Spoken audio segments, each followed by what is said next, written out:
ვარ იაკო ჯინჭარაძე, ვარ 10 წლის. ვსწავლობ მე-14 საჯარო სკოლაში. ჩემი საყვარელი საქმიანობაა ცეკვა, ხატვა, მეგობრებთან ერთად თამაში და ფილმების ყურება. აქედან ყველაზე მეტად მიყვარს ცეკვა. უკვე 4 წელია ვცეკვავ ანსამბლ მართვაში.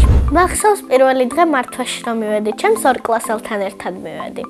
კაბინეტში შეგვიყვანეს, სიაში ჩაგვწერეს, მშობლები გაესაუბრნენ მასწავლებლებს. ერთი ჩემი კლასელი წავიდა, ცოტა მორცხვი იყო, მაგრამ მე და ჩემი მეორე კლასელი დავრჩით და პირველივე დღესვე ცეკვას შევუდექით. ცეკვაში ყველაზე ძნელია მთიულურის მაღალი და დაბალი ჩაკრულები, მაგრამ ყველაზე მარტივია სახასიათო ცეკვები. მაგალითად ლეკური. არის რაღაც დაჭიმულობები, სადაც ცოტა რთულია, მაგრამ ყველაზე სასიამოვნოა და ცეკვისას სიამოვნებას იღებ, ამიტომ აქ სირთულეებს ფარავ. ვარ 2 ცეკვაში სოლისტი. პირველად გავიგერო ლეკურის დასაწყისში ვიყავი სოლისტი. ის პერიოდი ვაცდენდი და მივედი და დარომასწავლებელმა გვითხრა, რომ გამოგვიყვანო, ვისაც ლეკურის სოლოს სწავლა დაგვაბარა. მასწავლებლის წინვე ვერ გამოვხატე ემოციები, ცოტა შემრცხვა, მაგრამ სახლში ძალიან ბედნიერი მივედი და დედიკოს მთელი ღამე მაგაზე ველაპარაკებოდი. ბაკურიანიდან როცა ჩამოვედი უკვე დამუშავებული სოლოთი, ამიყვანა ჩემმა მეგობარმა, ის უკვე მასწავლებელი გახდა მაღლა დარბაზში, სადაც მითხრა, რომ არა მარტო ლეკურის, არამედ მთიულურის სოლისტიც ვიყავი. ამ დროს უკვე დავფრინავდი სიხარულისგან, როცა გავიგერო უკვე 2 ცეკვის სოლისტი ვიყავი. დავიწყეთ ვარჯიში, დამომუშავებინა კარგად სოლო და 1 კვირის მანძილზე ვარჯიშობდი. შემდეგ დარომასწავლებელს იმდენად კარგად ჩავაბარე, რომ 3 გოგოდან მხოლოდ 1 მე ამომირჩია დასაყენებლად. მართვაში ჩემი ქორეოგრაფები არიან დარო და დავით სირაბიძეები. დარომასწავლებელი ცოტათი მკაცრია, მაგრამ დათომასწავლებელი უფრო მხიარულია. მათ ორივეს გამოვარჩევდი დაფასებით, არც ერთი მსახიობის შრომას არ ყრიან წყალში, ყველას შრომას აფასებენ. დარომასწავლებელი უფრო სამართლიანობით არის გამორჩეული, მაგრამ დათომასწავლებელი ყველა სიტყვაში და საუბარში მაჯერებს, რომ უფრო დაჭიმულად უნდა გავაკეთო ის მოძრაობა. უკვე მქონდა 14 კონცერტი და ყველაზე მეტად დამამახსოვრდა ჩემი პირველი რაჭულის კონცერტი. ყველაზე კარგი ემოციებია, როცა პირველად გადიხარ კონცერტზე, პირველად შეიგრძნობ იმ გრძნობას, როცა კონცერტზე გადიხარ. ძალიან სასიამოვნო იყო. თავიდან კულისებში ნერვიულობ, მაგრამ სცენაზე როცა გადიხარ, უკვე გამოსვლა აღარ გინდა უკან. განსაკუთრებით მიყვარს ლეკურის ფორმა, იმიტომ რომ წითელია მუქი და ძალიან მიყვარს მუქი წითელი. ჩემი საყვარელი ფერი ცისფერია, მაგრამ წითელიც მიყვარს. არის ხელში ჩაჭრილი და ძალიან ლამაზ შთაბეჭდილებებს მატებს ეს ფორმა. ჩემი ნება რო იყოს საკონცერტად ასეთ კაბას შევიკერავდი. პირველ რიგში იმას გადავწყვეტი, რომ კაბა მუხლებამდე უნდა იყოს, იმიტომ რომ რაც უფრო კომფორტულია, მით უფრო კარგად ცეკვა. გრძელი კაბები ცოტა არაკომფორტულია საცეკვად. კიდევ დავამატებდი მოსას ხამს, შიდა კაბა აქვს ერთნაირი ყველა ცეკვას. ამ შიდა კაბას ჩავიცნობდი და დავამატებდი მოსას ხამს, ისე როგორც ლეკურისას, მაგრამ გავუკეთებდი განსხვავებულ ორნამენტებს.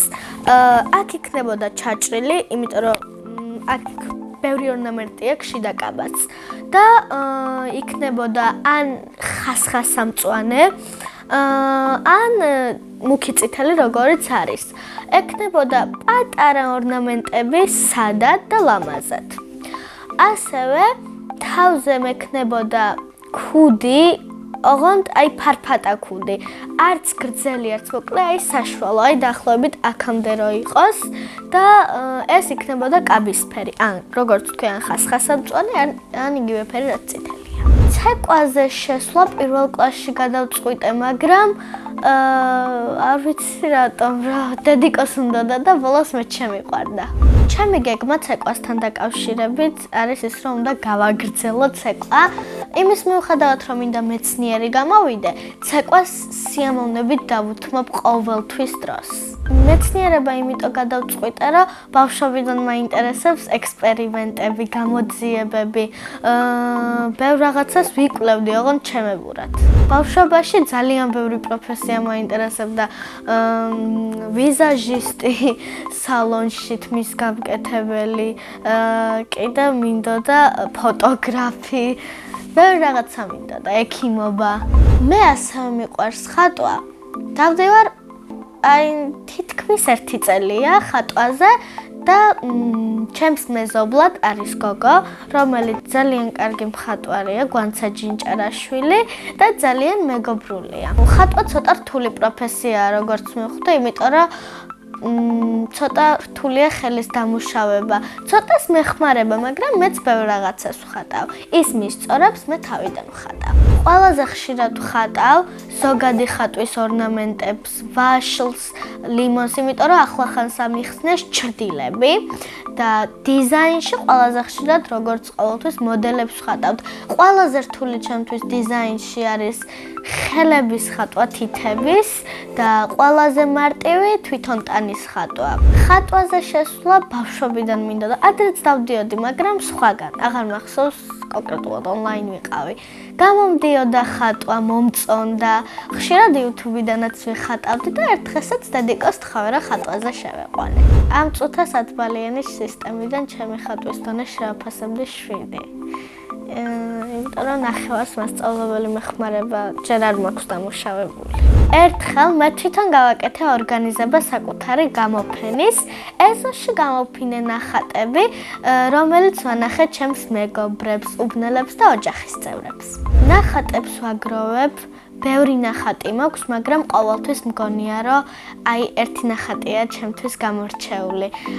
ამ ნახატზე ხატია ერთი მოდელი, რომელსაც აცვია ვარდისფერი ტოპი და შარვალი, აქვს მოკლეთმა და არის ფერადკანიანი მოდელი. უკან ფოთლებია, შეუსაბამეთ ფერების აჭრილება გვინდოდა.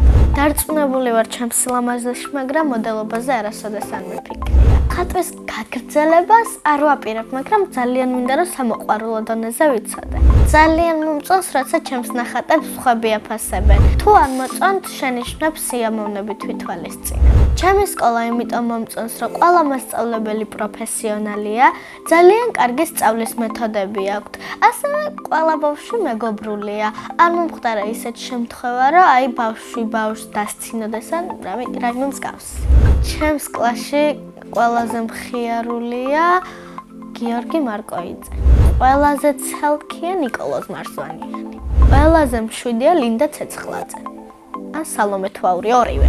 მე ვარ ყველაზე განათლებული, ყველაზე ქერა, ყველაზე ხუმარა და ყველაზე კარგი გადმოცემის უნარით. ჩემი საყვარელი საგნებია ქართული, მათემატიკა და ბუნება. საყვარელი მასწავლებელია ქეთევან მემიაძე. ის ჩვენ გვასწავლის მათემატიკას და მე და საზოგადოებას, არის ჩვენი დამრიგებელი. ის ძალიან მეგობრულია, ჭკვიანია, განათლებული და ყველაზე მეტად მისი ახსნის მეთოდები მომწონს. ეხლა მინდა ვიყოთ 18 წლის, იმიტომ რომ შედარებით მაღალი ვიქნები და მზად ვიქნები სახელმწიფო ანსამბლში გადასვლისთვის. კითხვა მიყვარს ძალიან და შემოყვარა დედიკო.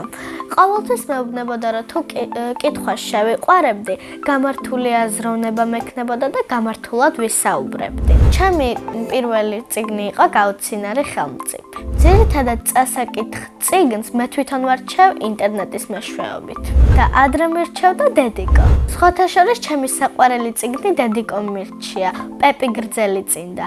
რაც არ უნდა ბევრი წიგნი წავიკითხო, მაინც მგონია რომ პეპი გრძელიწინდა ჩემი საყვარელი იქნება ყოველთვის. მე რომ მწერალი ვიყო, წიგნს დავწერდი ერთ გიჟ გოგონაზე, რომელსაც ყავს მშობლები, მაგრამ არა მკაცრი, არამედ პირიქით ძალიან მეგობრულები და ყველაფრის უფლებას რა აძლევდნენ. მინდა ეს გოგო იყოს დამოუკიდებელი, ჭკვიანი, ძლიერი და ცალკი. ეს კარგი გოგო ისე აღწერ, რომ მე მგონი ჩემს ვლაპარაკობ. სახლში მაქვს ძალიან დიდი ბიბლიოთეკა, იმიტომ რომ ადრე სანამ მე დავიბადებოდი, ბაბუაჩემს და ბებიაჩემს ჰქონდათ დიდი ბიბლიოთეკა სოფელში გახსნილი, მაგრამ სამწუხაროდ ხანძრის გამო წიგნების ნახევარი ნაწილი დაიწვა. რაც გადარჩა ჩვენთან სახლშია რამდენიმე თაროსიჯერს.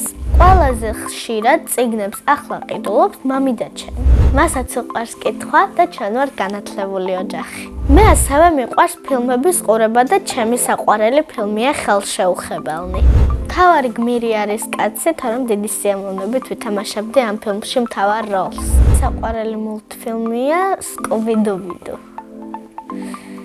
იმიტომ რომ სასაცილო ძაღლსა და ერთ მშიშარა ბიჭზეა და მათ სამეგობროზე, რომლებიც ხსნიან საშიშ საიდუმლოებს და არწმუნებენ ხალხს, რომ ეს მოჩვენებები არ არსებობენ და ყველა მოჩვენების უკან იმალება ერთი ცუდი ადამიანი.